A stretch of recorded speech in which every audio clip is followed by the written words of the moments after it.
नमस्कार, स्वागत है आपका एबीपी लाइव में। आज हमारे साथ मौजूद हैं समाजवादी पार्टी के प्रदेश सचिव राम कुमार नागर जी। 32 वर्ष से समाजवादी पार्टी में ये मौजूद हैं। लगातार समाजवादी पार्टी के लिए कार्य करते चले आ रहे हैं। किस तरीके के बदलाव समाजवादी पार्टी में इनके द्वारा देखे गए, 2024 के लोकसभा चुनावों को लेकर समाजवादी पार्टी की किस तरह की तैयारी है। अगर बात लोकसभा हाथरस के विधानसभा इजलास की कही जाए तो लोकसभा हाथरस में विधानसभा इजलास भी आती है, जहां के ये रहने वाले हैं। लोकसभा हाथरस में 10 वर्ष से भाजपा अपना परचम लहराती हुई नजर आ रही है। पहले दिवाकर जी थे, वो सांसद हुआ करते थे, और राजवीर सिंह दिलेर हैं, वो भाजपा के ही हैं, वो भी अब सांसद हैं। लेकिन 10 वर्षों से समाजवादी पार्टी का आरएलडी से गठबंधन होने के बाद भी यहाँ आरएलडी या फिर सपा दोनों ही पार्टी अपना परचम नहीं लहरा पाई, जिसको लेकर इनसे खास बातचीत करेंगे। आगे जानते हैं समाजवादी पार्टी और आरएलडी का गठबंधन होने के बावजूद भी ना तो समाजवादी पार्टी यहाँ परचम लहरा पाई और ना ही आरएलडी। किस तरह की वजह रही और कौन सी वो चूक रही जो समाजवादी पार्टी या फिर आरएलडी दोनों ही गठबंधन है, लेकिन वो दोनों ही पार्टी अपना कोई भी परचम नहीं लहरा पाई। क्या कहेंगे, किस तरह की समाजवादी पार्टी की 2024 की तैयारी है? देखिए, समाजवादी पार्टी पूरी तरीके से कमर कस चुकी है। 2024 में हम पीडीए को आगे लेकर के चुनाव में बहुत मजबूती से उतर रहे हैं और आगामी लोकसभा चुनाव में हम 100% उत्तर प्रदेश में सीट जीतेंगे। साथियों, हम ये बताना चाहते हैं कि अब भारतीय जनता पार्टी से हमारे देश की जनता जो है पूरी तरीके से आती हो चुकी है। ये भारतीय जनता पार्टी न होकर के भारतीय जुमला पार्टी और भारतीय झूठी पार्टी है, जिसने देश के करोड़ों लोगों को, पिछड़े वर्ग के लोगों को और अनुसूचित एसटी के लोगों को इनका अधिकार खो दिया, इनका आरक्षण खत्म कर दिया। महंगाई, भ्रष्टाचार चरम सीमा पर है। जब से भारतीय जनता पार्टी आई है, जब से भ्रष्टाचार और महंगाई का कोई कमर तोड़ जोड़ नहीं है। साथियों, ये भी मैं बताना चाहता हूं कि आज माननीय अखिलेश यादव जी पूरी तरीके से उत्तर प्रदेश में कमर कस चुके हैं और उनके नेतृत्व में हम लोग कार्यकर्ता भी पूरी तरीके से 24 का चुनाव पूरी ताकत से लड़ेंगे और हम भारतीय जनता पार्टी को हराने का काम करेंगे। और हमारा उद्देश्य है कि देश में, प्रदेश में भाईचारा, अमन, चैन और अच्छी शिक्षा, महंगाई दूर होनी चाहिए। इससे हमारा पूरा प्रयास रहेगा। भारतीय जनता पार्टी ने, जब से भारतीय जनता पार्टी ने देश की कमान संभाली है, हमारे देश के पिछड़े वर्ग के लोगों का, हमारे एससी भाइयों का पूरी तरीके से रिजर्वेशन खत्म करने का काम किया है इन्होंने। अगर किसी का भला किया है तो वो नीरव मोदी, अडानी जैसे लोगों का भला किया है। भारत में, पूरे भारत में आज पिछड़े वर्ग के लोग अपने को ठगा सा महसूस कर रहे हैं।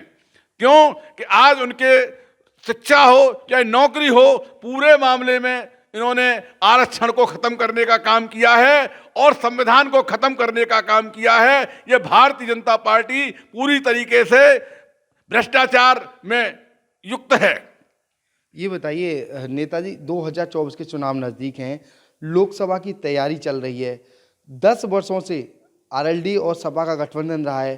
क्या वजह है, क्यों जीत हासिल नहीं हो पाई लोकसभा हाथरस में? क्या कहना चाहेंगे? देखिए, 10 बरस से भारतीय जनता पार्टी, जब तक ये इनका ईवीएम का ड्रामा चलता रहेगा, कोई भी राजनीतिक दल अपने आप को ठगा सा महसूस करेगा। क्योंकि देखो, कई भारतीय जनता पार्टी के कई राज्यों में भारतीय जनता पार्टी के जो विधायक थे, प्रत्याशी थे, उनकी गाड़ियों में ईवीएम निकली हुई हैं। इससे क्या समझा जाए कि ये हमारे साथ लोकसभा का चुनाव जो है ईमानदारी, तो हमारे सुप्रीम कोर्ट के वकील उन्होंने धरना प्रदर्शन कर रहे हैं। वो चाहते हैं बैलेट पेपर से चुनाव हो। जिस दिन बैलेट पेपर से चुनाव होगा, उत्तर प्रदेश की और पूरे देश की तकदीर बदल जाएगी। पिछड़े वर्ग के लोगों को अपना अधिकार, मत जो अधिकार है, वो पूर्ण रूप से सुरक्षित रहेगा। ईवीएम ये हैंग करते हैं और ईवीएम पूरी तरीके से इनके अंडर में है। जिस जगह पर समाजवादी पार्टी जीती है, क्या उस जगह पर ईवीएम है कोई है या फिर नहीं? उसके लिए क्या कहेंगे? देखिए, ईवीएम का मामला तो ऐसा है, ईवीएम पूरी तरीके से इनके कब्जे में है। जिस जापान ने ईवीएम को बनाया है, वहां भी चुनाव बैलेट पेपर से होता है।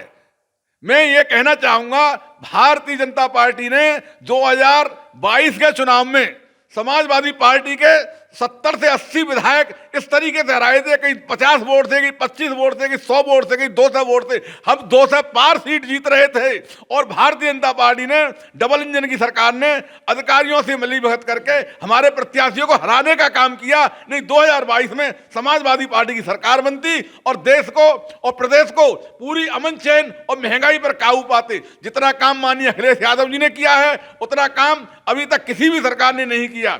ये बताइए, जैसे गठबंधन हो चुका है आरएलडी और समाजवादी पार्टी में, लोकसभा हाथरस की बात कही जाए तो अभी कहीं ना कहीं कसमकस है। आरएलडी या फिर सपा, कौन सा प्रत्याशी होगा, कौन उतरेगा मैदान में, आरएलडी या फिर सपा? देखिए, आरएलडी और सपा जो हमारे राष्ट्रीय नेतृत्व का हमारे लिए आदेश होगा, समाजवादी पार्टी उतरेगी तो भी तन मन धन से लड़ाएंगे, आरएलडी उतरेगी तो भी तन मन धन से लड़ाएंगे। जो भी हाईकमान का निर्देश होगा, चाहे राष्ट्रीय लोकदल लड़े चाहे समाजवादी पार्टी लड़े, कार्यकर्ता पूरी तरीके से मुस्तैद है और चुनाव के लिए अभी से हम तैयार बैठे हैं। ये बताइए, जैसे लोकसभा हाथरस जो है जाटों का गढ़ कहा जाता है, मिनी बड़ौत कहा जाता है, कहीं ना कहीं आरएलडी का लोकसभा हाथरस में एक बड़ा कद है।